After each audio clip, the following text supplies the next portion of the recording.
우리가 신앙생활을 하면서 자주 접하게 되는 모습, 저에게도 있고 여러분들에게도 있는 모습이에요. 표적을 구하는 것이죠. 그런 적 있으시죠? 신앙생활 할 때 하나님 이거 해주시면 하나님 있는 거 믿을게요. 뭔가 자꾸 표적을 구하는 그런 신앙생활을 하기가 쉽습니다. 흔하게 볼 수 있는 우리들의 모습이기도 합니다. 하나님께 우리가 당면한 이 문제를, 이 상황을, 이게 질병의 문제일 수도 있고 사업의 문제일 수도 있고 인간관계의 문제일 수도 있고 여하튼 내가 풀 수 없는 그 문제를 좀 해결해 달라고 기도하면서 그렇게 해주시면 하나님 그것을 하나의 사인으로 알고 표적으로 알고 하나님 살아계심을 믿을게요. 이런 태도죠. 사실 이건 대표적인 불신앙이거든요. 신앙이 없는 사람들의 모습이에요. 믿음이 없으니까. 오늘 우리가 찬양했잖아요. 믿음이 없이는 하나님을 기쁘시게 할 수 없어요. 믿음이 없기 때문에 굉장히 많은 종교적인 일들을 감내해내고 예배도 참여하고 그러지만은 고단한 수고로움에 불과할 뿐입니다. 믿음이 있어야 되는 거예요. 믿음이 없으니까 자꾸 하나님 앞에 보여달라고 하는 겁니다. 하나님 보여주세요. 보여주면 믿을게요. 이건 믿음이 아닙니다. 그냥 납득되고 이해하는 것이죠. 믿음의 영역이 아니에요. 우리가 기도할 때 하나님 이 문제 좀 풀어주세요. 제가 이거 안 됩니다. 하나님 이 문제 해결해 주세요 라고 기도하는 거 아무 문제 없어요. 오해하시면 안 돼요. 그게 문제 있다는 이야기 아닙니다. 오히려 우리는 우리가 당하는 모든 문제를 하나님께 맡기고 기도하는 게 성경적이잖아요. 그게 맞는 거예요. 그런데 문제는 그 문제가 풀어지는 것을 하나의 증거로 하나님을 마치 테스트하는 것처럼 하나님을 시험하는 것처럼 결국에는 자기 자신이 원하는 방식대로 나의 욕구를 채워가려고 하는 태도가 문제라는 것입니다. 우리가 풀 수 없는 문제를 해결하기 위하여 기도한다는 것은 너무 좋은 거예요. 하지만 우리가 겉으로 볼 때는 우리가 해결할 수 없는 문제를 가지고 기도하는 것 같지만, 동일하게 기도하는 것 같지만 방금 말씀드린 이것을 표적으로 삼으려고 하는 것과 우리의 연약함을 인정하고 하나님께 구하는 기도는 굉장히 큰 간극이 있습니다. 하나는 경건한 기도죠. 하나님 나는 못해요. 나는 안 돼요. 주님 아니면 안 됩니다라는 마음이 있으니까 겸손하게 하나님 앞에 기도하는 거예요. 사람의 문제도 여러분 사람의 마음 바꾸려고 너무 애쓰지 마세요. 여러분 에스더가 왕의 마음을 바꾸기 위하여 왕을 설득하고 어떤 기가 막힌 타이밍에 왕에게 뭔가 자신의 그 어떠함으로 어필했나요? 그러지 않았어요. 죽으면 죽으리라 하는 마음을 가지고 기도를 부탁하고 그 영혼을 위해 기도했습니다. 여러분 사람의 마음은요 하나님이 바꾸시는 겁니다. 여러분이 인간관계에서 힘든 분들이 계십니까? 나의 힘으로 해석할 수 없고 어려운 부분, 연약한 지체들이 있죠. 여러분 그분들을 위해서 기도하시기 바랍니다. 때로는 그런 분들이 위임 권위자일 수도 있고요. 직장의 상사일 수도 있고요. 나의 위임 권위자일 수도 있어요. 아니면 나의 자녀이거나 아니면 내가 돌봐야 될 대상일 수도 있습니다. 상관없어요. 우리는 하나님 앞에 그 영혼을 위하여 기도하는 것이 참으로 겸손한 것입니다. 여러분 이렇게 우리가 안 되는 부분들을 하나님 앞에 놓고 기도하는 것 너무 건강한 것인데요. 하나님 그 사람의 마음을 바꾸어 주시면 하나님 있는 줄로 믿을게요. 이게 문제라는 것입니다. 하나님과 뭔가 자꾸만 거래하려고 하는 거예요. 불신앙의 전형입니다. 내가 납득되어지고 내가 이해되어지고 내가 받아들일 수 있을 때 그때 인정할게요 라는 태도를 갖는 것이죠. 우리가 지난주에 살펴봤던 본문이죠. 오늘 본문 바로 전에 나오는 내용들입니다. 예수님께서는요 이제 공생의 마지막 일주일을 시작하시면서 예수님께서 성전을 정화하셨습니다. 지난주에 말씀 나눴잖아요. 예수님께서는 이 성전을 정화하신 사건을 하나의 표적, 사인으로 보여주신 겁니다. 여러분 표적이라는 말 기독교에서 많이 사용하는 단어거든요. 기적이라는 것과도 비슷하게 연결되어지는데 표적이라는 말이 어떤 뜻을 가지고 있는지 알고 계신가요? 표적은 영어로는 사인이라고 얘기합니다. 사인. 히브리어는 오트라는 단어를 그렇게 번역한 건데요. 이적이다, 표징이다, 표적이다 이렇게 번역했는데요. 이는 초자연적인 능력을 통해 하나님의 하나님 되심을 드러내는 것, 이것을 우리가 표적이다라고 얘기하고요. 여기서 정말 중요한 것은 신약 성경에서 특별히 표적은 예수가 그리스도 되심, 인간의 몸으로 태어난 그 예수가 단순한 인간이 아니라 하나님의 아들 그리스도가 되심을 증명하기 위하여 나타났던 모든 사건들을 신약 성경에서 표적이라고 얘기해요. 그래서 예수님이 오셔서 저는 자를 걷게 만드셨죠. 눈먼 자를 눈뜨게 만드셨죠. 죽은 자를 살리셨고, 이 모든 것이 이사야 선지자의 메시아가 올 텐데 메시아가 오게 되면 이런 일들이 나타나게 될 거야 라는 말씀을 응하게 하신 겁니다. 그래서 예수님이 성전을 정화하신 이 사건 역시 구약에 예언되어 있는 시편 69편 9절에 예언되어 있는 이 사건을 보여주신 거예요. 그래서 예수님이 성전을 깨끗하게 하신 이 사건이 하나의 표적이 되는 겁니다. 예수님은 이런 표적으로서 성전에 들어가서 소와 양을 밖으로 내쫓았습니다. 노끈으로 채찍을 만들어서 좀 과한 행동들을 하셨습니다. 비둘기 파는 자들을 쫓아내셨고 돈 바꾸는 자들의 상을 엎어버리셨습니다. 모두 쫓아내고 그 상을 엎으시며 성전을 깨끗하게 하시고 내 아버지의 집은 기도하는 자의 집이다 라고 말씀하셨습니다. 이 모습을 보고 제자들은 당황하지 않았습니다. 왜 당황하지 않았는가? 여러분, 똑같아요. 똑같은 상황과 문제를 보고 누군가는 당황해하고 누군가는 혼란스러워합니다. 하지만 누군가는 이것이 하나님의 인도하심이구나를 느끼고 경험하게 되는 것입니다. 제자들이 그랬습니다. 예수님이 이 행동을 하셨을 때 예수님답지 않게 왜 저런 행동을 하시지? 예수님 굉장히 무례하시네? 예수님 자기 절제가 안 되시네 라고 생각한 것이 아니라 이들의 머릿속에 그들의 어떠함이 아니라 성령님이 역사하시니까 시편 69편 9절 말씀이 딱 기억나는 거예요. 예수님의 이 행동이 바로 구약의 이 말씀을 응하게 하신 표적이구나. 제자들은 이분이 메시아 되심을 이 사건을 통하여 알게 된 것입니다. 그런데 똑같은 모습이거든요. 예수님이 지금 성전을 정화시키는 똑같은 모습인데 완전히 다른 반응을 보이는 사람들이 있더라는 것입니다. 그들이 누구인가? 유대인이었습니다. 자칭 하나님의 백성, 자칭 구원받은 신자의 그룹이라고 생각했던 당시의 유대인들.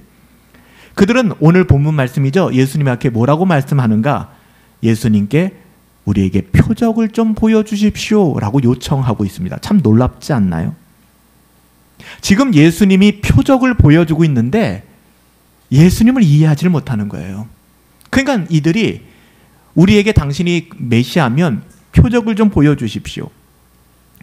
한편으로는 이 사건을 통해 예수님을 메시아라는 사실, 예수님이 메시아구나, 하나님의 말씀을 기억해내므로 똑같은 사건인데 하나님을 확신하는 사람들이 있는가 하면, 다른 한편에서는 똑같은 예수님의 행동을 보고 뭐 좀 다른 거 없어? 다른 표적을 보여주시오라고 표적을 요구하는 것입니다. 이 정도로는 내가 믿을 수 없으니까 좀 더 시원스럽게, 시원하게 좀 내가 믿을 수 있는 그런 거 하나 좀 제시해 주세요. 하나님하고 거래를 하고 있는 것이죠. 여러분, 이런 일들은 빈번하게 벌어집니다. 가령 들어 설교도 마찬가지입니다. 목사를 통해서 하나님이 말씀을 나누어 주시고 증언케 하실 때에 똑같은 설교를 듣고 누군가는 그의 은혜가 격발되어지고 그의 믿음이 견고케 됩니다. 자신의 그 어떠함을 바라보며 하나님의 은혜를 갈망하게 됩니다. 그런데 똑같은 설교를 듣고 같은 예배당에 있음에도 불구하고 누군가는 그 설교에 대하여 부딪히기 시작하고 비난하기 시작합니다. 여러분, 우리가 주목해야 되는 것은요, 오늘 이 사건 동일한 거예요. 예수님이 행하시는 모든 일들을 보고 가는 곳곳마다 예수님을 트집 잡았습니다. 심지어는 예수님을 모함하기 위하여 이 동전을 누구에게 세금 내야 됩니까? 가이사에게입니까? 아니면은 하나님의 것입니까? 예수님을 굉장히 교묘한 방식으로 시험하고 예수님을 무너뜨리려고 했었죠. 예수님이 하신 그 말씀의 의미와 뜻을 제대로 이해하지 못하고 그들은 그들의 나름대로, 그들의 어떠함대로 예수님의 말씀을 거부했던 것입니다. 이처럼 주님의 말씀, 주님은 가는 곳마다 말씀하셨죠. 가는 곳마다 움직이시고 행동하셨죠. 여러분, 주님의 말씀과 행동은 가는 곳마다 그를 믿는 자와 믿지 않는 자로 양과 염소로 알곡과 가라지로 분명하게 나누었습니다. 예수님이 없는 곳에서는 혼란스러웠어요. 이게 맞는 것 같기도 하고 저게 맞는 것 같기도 하고. 그런데 예수님이 오시니까, 길이요 진리요 생명이 되신 예수님이 오시니까 분명해지는 것입니다. 근데 분명해지면은 소동이 없어야 되는데, 오늘 우리가 공동체 성경 읽기에서도 사도행전에 보면 사도들이 가서 복음을 전하고 하나님의 나라를 증거할 때마다 어떤 일이 벌어집니까? 도성이 나누어지기 시작합니다. 이파 저파 나누어지기 시작합니다. 지지하는 사람들, 지지하지 않는 사람들, 비난하는 사람들, 신앙을 갖는 사람들, 불신앙 가운데 빠지는 사람들. 여러분, 오늘날에도 오늘 이 사건은 무서우리만큼 동일합니다. 똑같은 복음을 들었는데도 그 말씀으로 거듭나고 구원을 얻는 자가 있는가 하면, 똑같은 말씀을 듣고 구원 얻은 신자들이 성화의 여정을 걸어가는 분들이 있는가 하면, 어떤 분들은 그것을 거절하고, 때로는 유다와 같이 복음을 거절하고 떠나는 사람들도 있고 비난하는 사람들도 있고. 여러분, 우리는 우리 자신을, 다른 그 누군가가 아니라 우리 자신에 대하여 이 문제를 놓고 고민해 보아야 돼요. 여러분, 제가 부탁드리는 것은 하나님의 말씀을 들을 때, 특별히 우리 자신을 돌아보라 하시는 이 말씀을 들을 때, 목사는 여러분들에게 말할 수밖에 없는 화자입니다. 근데 여러분들이 그 말씀을 들을 때 여러분들도 이것을 어디에 써먹을까, 누구에게 이 칼을 들이댈까라는 용도로 이 말씀을 들어서는 안 됩니다. 여러분들이 이 말씀을 들을 때는 여러분 영혼을 돌아보시기를 예수님의 이름으로 축복합니다. 나는 어떤가? 나는 어떤가? 여러분, 그게 건강한 것입니다. 신앙생활에 있어서 예수님 이외에 다른 표적을 구하는 것 자체가 전형적인 불신앙이라고 말씀드렸어요. 예수밖에는 없습니다. 여러분 보세요. 요한복음 6장에 가보면은 기가 막힌 기적이 일어나는데요. 잘 아시는 오병이어의 기적이었습니다. 예수님을 수많은 사람들이 추종하고 따라다녔는데 해가 뉘엿뉘엿 지기 시작합니다. 여러분, 거긴 광야입니다. 먹을 것이 없습니다. 해마저 지고 있습니다. 이때 예수님께서는 떡 5덩어리와 물고기 2마리, 한 어린아이가 가져왔던 도시락입니다. 그 도시락을 축사하시고 제자들에게 나눠주라 해서 그 당시 5,000명입니다. 여러분 상상이 가십니까? 5,000명이 배부르게 먹었고 12광주리가 남았습니다. 왜 12광주리가 남았다고 얘기했죠? 12사도가 나누어졌기 때문에 12광주리가 남은 겁니다.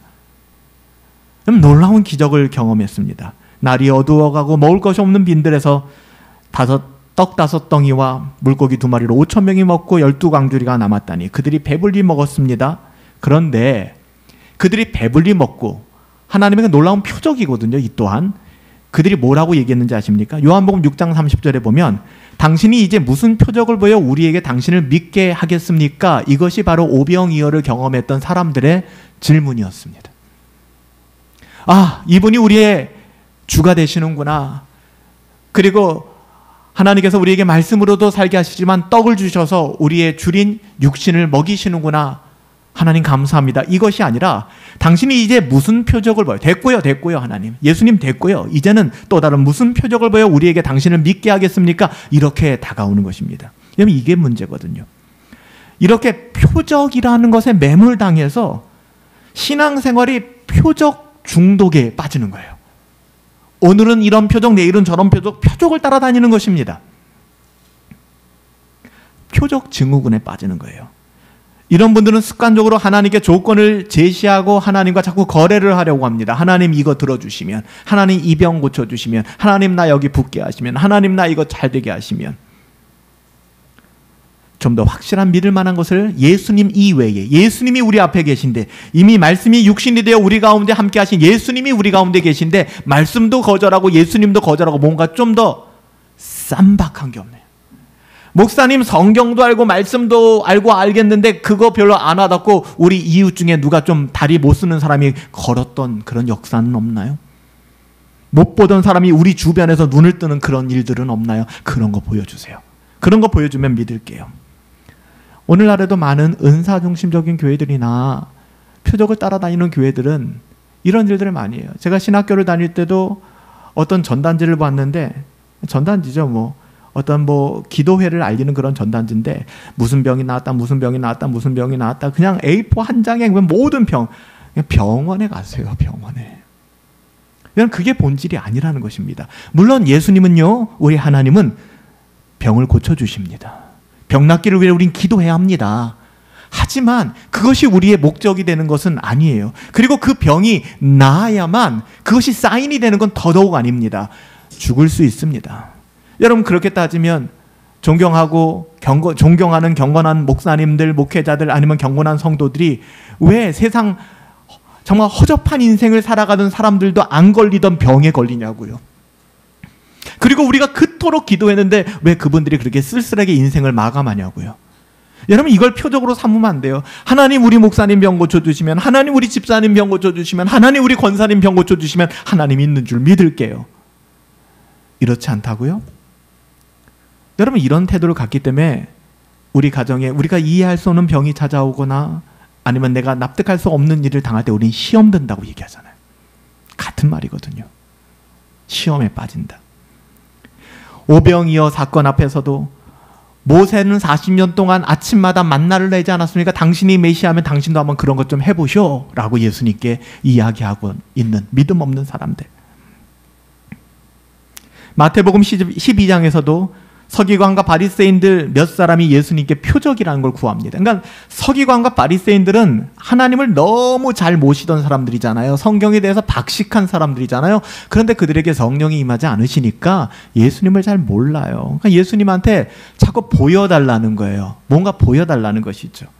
그들이 표적을 구하기 전에 어떤 일이 일어났는가 하면 예수님께서 눈 멀고 태어날 때부터 눈 멀고 걷지 못하던 사람을 예수님께서 눈 뜨고 걷게 만드셨습니다. 이걸 지켜보던 바리새인과 서기관들이 와, 이는 메시아구나라고 생각하기는커녕 예수님 앞에 오케이, 좋아, 그럼 네가 메시아인 증거 좀 보여줘라고 얘기하는 것입니다. 이때, 바로 이때 우리랑 똑같잖아요. 끊임없이 하나님 앞에, 심지어는 초등학교를 다니던 저도 그랬어요.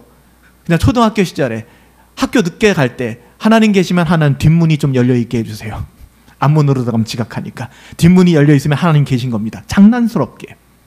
근데 장난스러운 그런 하나님과의 그런 거래로부터 시작해서 우리는 좀 묵직한, 때로는 우리가 해결할 수 없는 문제에 대해서 하나님 살아계신다면 이 일들 좀 해주세요 라는 말을 얼마나 많이 합니까? 여러분, 이런 이야기를 하는 사람들에게 예수님께서 마태복음 12장 39절에 이렇게 말씀하셨어요. 악하고 음란한 세대가 표적을 구하나 선지자 요나의 표적밖에는 보일 표적이 없단다. 예수님의 말씀입니다. 요나의 표적은 뭐죠? 예수 그리스도께서 십자가에서 죽으시고 무덤에 묻혀 장사한 지 사흘 만에 죽은 자 가운데서 부활하실 것. 요나가 그 큰 물고기 뱃속에서 있었던 시간을 예표로 하여 예수 그리스도를 드러내고 있는 거잖아요. 그러니까 예수님이 말씀하신 거예요. 얘들아, 너희는 내가 눈먼 자의 눈을 뜨게 만들고 저는 자를 걷게 만들고 이게 복음이라고 생각하는구나. 내가 이 일을 하는 이유는 구약 성경이 메시아를 그리 지칭하고 있으니 구약 성경에 내가 메시아임을 응하기 위한 표적으로 행하는 것이야. 저는 자가 못 걸을 수 있어. 눈먼 자가 눈을 못 뜰 수도 있어.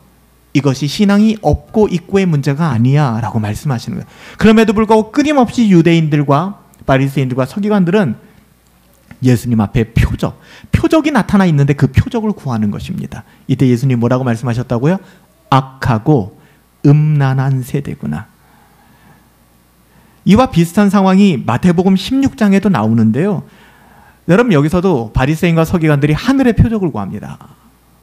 헤븐리 사인, 아주 하늘의 표적을 구하죠. 이때 예수님께서도 동일하게 말씀하셨어요. 마태복음 16장 4절에 악하고 음란한 세대.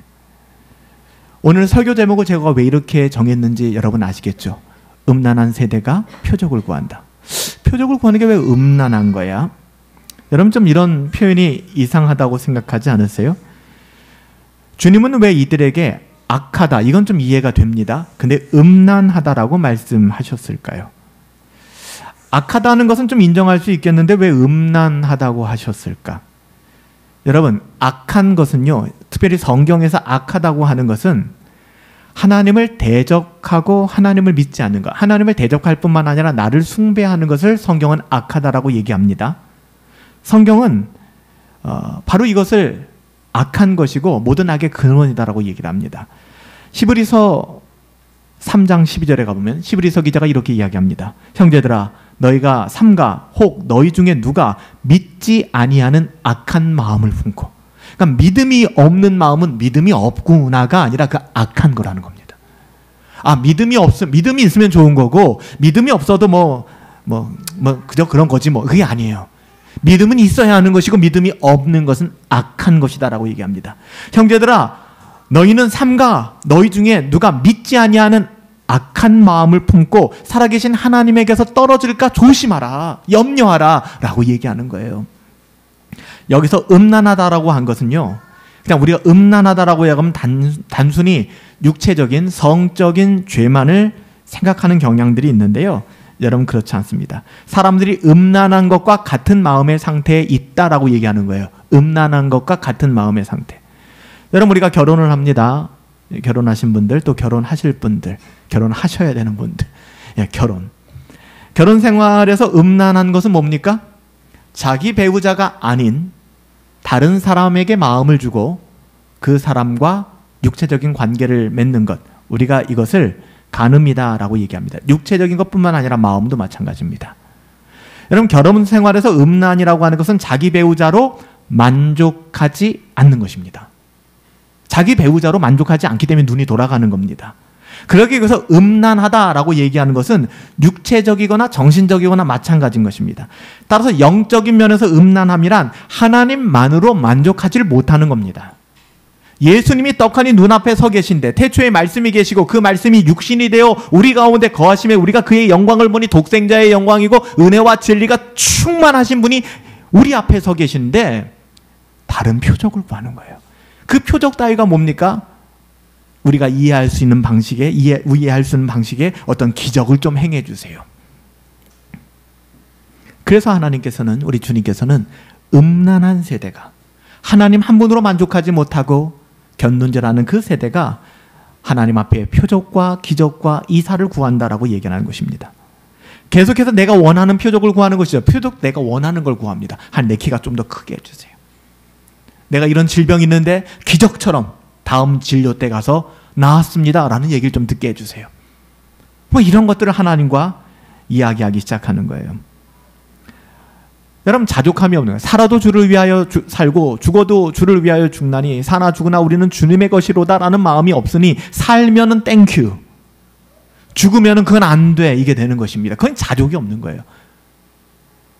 심지어는 고난과 고통, 내가 이해할 수 없는 질병 속에서도 우리는 하나님을 만나고 하나님의 은혜를 경험해야 되는데 이게 싫은 거죠. 고난은 필요 없어요. 고난은 나에게 악한 거예요. 내 인생에 꽃길만 있어야 돼요. 그러려고 저는 교회 나오는 것이고요. 그러려고 저는 예수 믿는 거예요. 이건 기독교가 아니라고 말씀드렸습니다.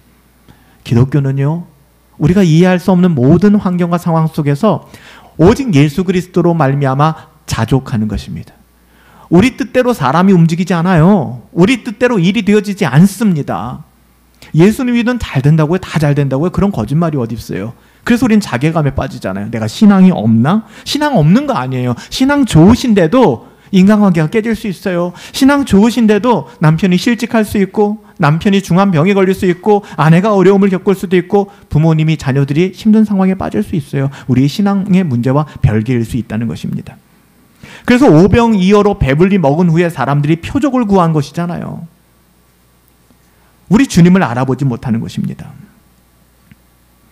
여러분 이 사람들은 예수님으로 말미암아 그들 앞에 서 계신 그 예수님, 저와 여러분들을 예로 든다면 말씀이 육신이 되어 우리 가운데 계신 예수님, 또한 말씀으로 우리에게 말씀하시는 예수님, 그 예수님을 대면할 때마다 이분이 나의 메시아구나, 이분이 나의 구원자구나, 이것을 깨달았어야 함에도 불구하고 자꾸만 이 세상의 정욕의 마음이 흔들려서 이 세상의 문제들을 해결해보자는 식으로 예수님을 이용해 먹는 것이죠.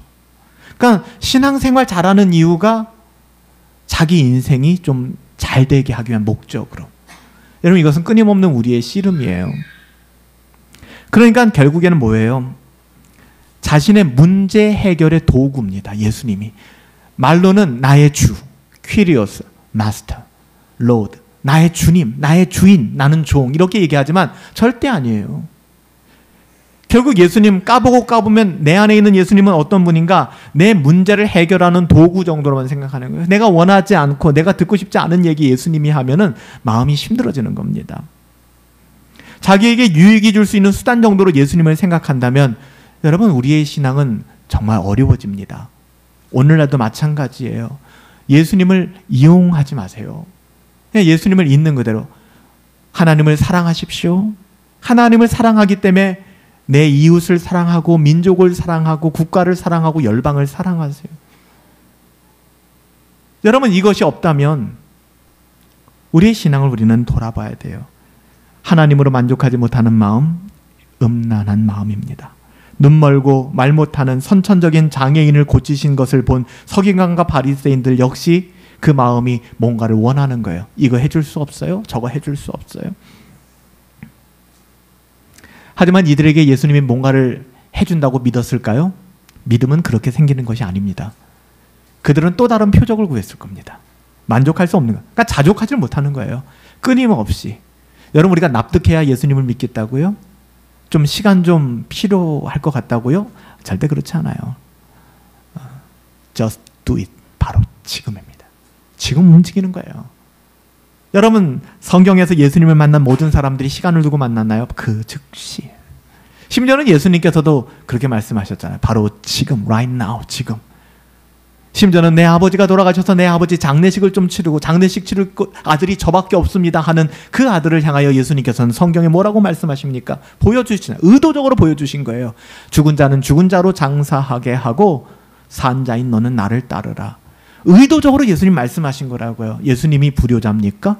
예수님이 비윤리적인 사람인가요? 예수님 왜 이런 말씀을 하셨을까요? 이걸 아셔야 돼요. 우리가 예수님을 믿는다고 할 때 혹시 우리들의 성향 안에 오늘 우리가 다루고 있는 이런 문제들이 발견되고 있지 않습니까? 하나님께서 어떤 기적을 보여주셔야 하나님의 살아계심과 능력을 믿겠다라는 마음이 우리 가운데 내재되어 있지는 않습니까? 예수님이 말씀하세요. 그 마음이 악하다. 그 마음이 더럽고 음란하다.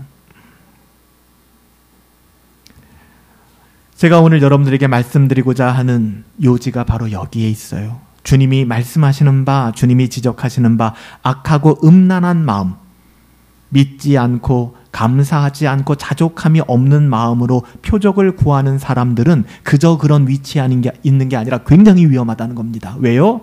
결국 사탄의 미혹을 받을 수밖에 없다고 말씀하세요. 그냥 좀 기다려주면 괜찮은 정도면 그냥 기다리겠어요. 그런데 성경이 뭐라고 말씀하냐? 주님이 뭐라고 말씀하느냐? 악하고 음란한 마음, 믿지 않고 자족함이 없고 감사가 없고 자신의 어떠함으로 똘똘 뭉쳐서 사는 그 마음. 그래서 날마다 하나님 앞에 좀 더 새로운 표적을 구한다? 여러분 새로운 표적 중에 하나가 뭔지 아세요? 지금은 잘 모르겠지만 하나님이 언젠가 나에게 강력하게 역사해서 내 마음이 바뀔 거예요 라고 생각하는 것도 표적을 구하는 겁니다. 지금 하나님이 우리에게 말씀하고 계신데도 우리는 그건 거절하고 끊임없이 표적을 구하는 사람들, 그저 그런 것이 아니라 위험해요. 그렇게 표적을 구하는 상태에 계시면은요 마귀의 먹잇감이 됩니다. 마귀의 미혹을 받습니다. 두려운 일이에요. 악하고 음란한 마음이 사탄이 미혹하기에 가장 좋은 적합한 상태입니다. 여러분 그런 상태에 계시면 안 되잖아요. 여러분 감사가 없고 자족함이 없는, 그러니까 내가 감사하고 내게 맡겨주신 청지기로서 누군가는 10달란트 줬고 누군가는 5달란트 줬고 나에게는 1달란트 줬어도 불평하지 않고 1달란트로 자족할 줄 아는 마음이에요. 자족함이 없는 사람이 뭔가 유혹에 걸려 넘어가는 것은 이상한 일이 아닙니다. 끝없이 뭔가를 추구하고 원하기 때문에. 여러분 일확천금을 바라는 사람들, 내가 단박에 돈을 벌겠다, 예금 같은 거 넣어서 언제 돈 버느냐, 뭐 이거에서 언제 돈 버느냐, 내가 여기 한번 넣었더니 뭐 한 달 만에 100% 200% 수익을 보았더라. 일확천금을 바라는 사람들이 대부분 사기를 당합니다. 그런 마음이 없는 사람은 사기라는 걸 별로 안 당해요. 귀가 솔깃하지도 않아요. 그런데 거기에 마음이 가 있거든요. 오 대박, 수익률이 120%래, 수익률이 200%래, 600%래. 거기에 사기를 당하는 거예요.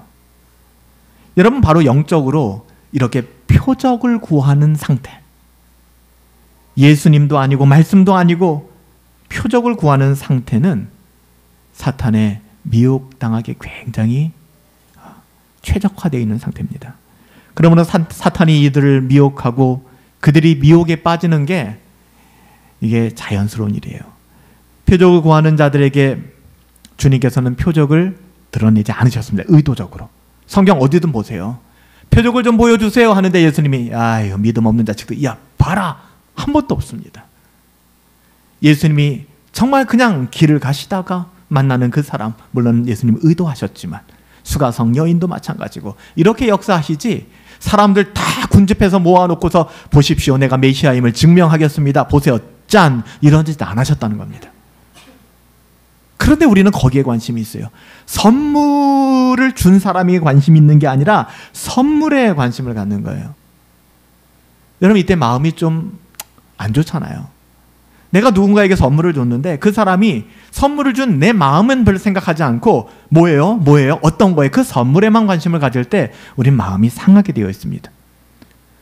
우리는 예수님 그분에 대해서 생각하기보다는 그분이 우리에게 주시는 선물, 때로는 기적과 은사와 표적들 여기에 매몰되어서 오히려 선물을 준 사람을 잊어버릴 때가 너무 많다는 것이죠. 마태복음 24장 24절에 거짓 그리스도들과 거짓 선지자들이 일어나게 될 것이다. 오늘날 횡행하죠. 큰 표적과 기사를 보이어 할 수만 있는 대로 택하신 자들까지도 미혹하게 할까? 이건 불가능한 일입니다. 어떻게 하나님이 택하신 자들을 빼앗아 가겠습니까? 이건 불가능한 일이지만 예수님이 말씀하셨어요. 마지막 때에는 얘들아 보아라. 거짓 그리스도, 그 가짜다 가짜, 진짜 아니다. 거짓 선지자들이 일어나게 될 건데 그들이 무엇을 탑재하고 있느냐? 큰 표적과 기사를 막 보이기 시작할 것이다. 대단한 일들이 일어나기 시작할 것이다. 오늘날 여러분 여러 가지 정치권에서 되어지는 얘기 들어보면 얼마나 무속과 연결되어 있는 것. 아니 어떻게 정보사와 무속이 연결될 수 있는지. 근데 연결고리가 있거든요. 이게 어떻게 가능할까? 점치고 굿하고. 여러분 이런 일들이 일어나기 시작한다는 것입니다.